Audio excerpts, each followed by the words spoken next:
لا إله إلا الله وحده لا شريك له، له الملك وله الحمد يحيي ويميت وهو على كل شيء قدير.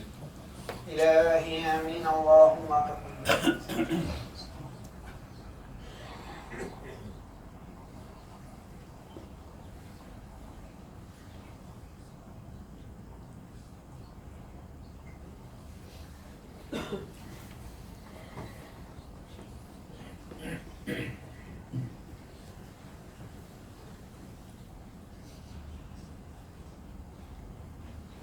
برحمتك يا أرحم الراحمين.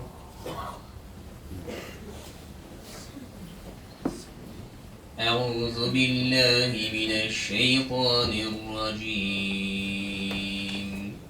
بسم الله الرحمن الرحيم.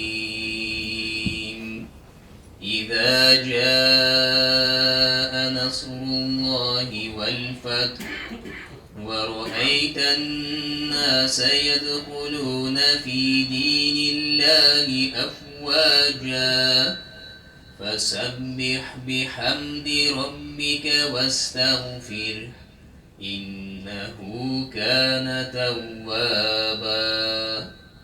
صدق الله العظيم. سبحان ربك رب العزة عما يصفون وسلام على المرسلين والحمد لله رب العالمين. إلهي آمين. الحمد لله الحمد لله الحمد لله رب العالمين، والصلاة والسلام على رسولنا محمد وعلى آله وصحبه أجمعين. اللهم اجعل القرآن لنا في الدنيا قرينا وفي القبر منسا وفي القيامة شفيعا وعلى صراط نورا وفي الجنات رفيقا ومن النار سترا وحجابا وإلى الخيرات كلها دليلا وإماما.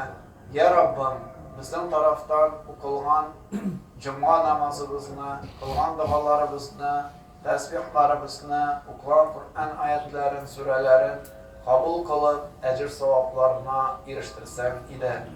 Eğer ibadet kullarımızda dönüşlük bilen hata kimselik, yetişmeyen urunlarımız bulsa, kin rahmetin bilen afu kılsan idi.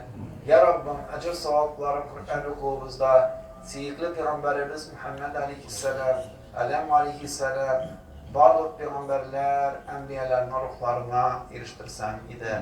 Mahallemizden devam etken üst zaman imam bilen üsken bulsalar, Abdullah babay oğlu Şamil abinin, Müftürahman abi, Fuat abi, Nail abi, Azat abilerinin hem isimleri eğitilmeyen merhumlerin de ruhları şad, kabirleri nurlu bulsa idi. Şuvaya Rabbim Allah'ım Enver kızı zellerini de ruhan şad kılıp kabri nurlu itsem idi.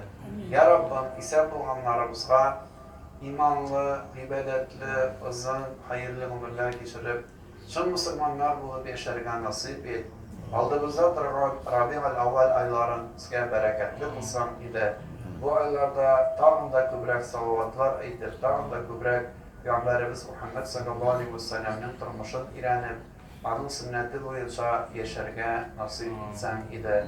İlk günlerimizde tanıştık bir, avrularımızga hayırlı şifalarını bir, hidayetten yarak olan kişilerge tevfik, hidayet bir. Ya Rabbim Allah'ım, uzun hem hayırlı imanlı ömür geçirip üst huzuruna La ilahe illallah Muhammed Resulullah deyip aytılarımızı nasip kıl. İki cuma arasında muhtaçlarga deyip, şulay mescidge deyip verilgen hayır sadakalarını kabul kılıp ecir sevaplarına eriştirsen idi. Bir rahmet, ya Erhamer Rahim. Allah Teala kabul etsin. Amin.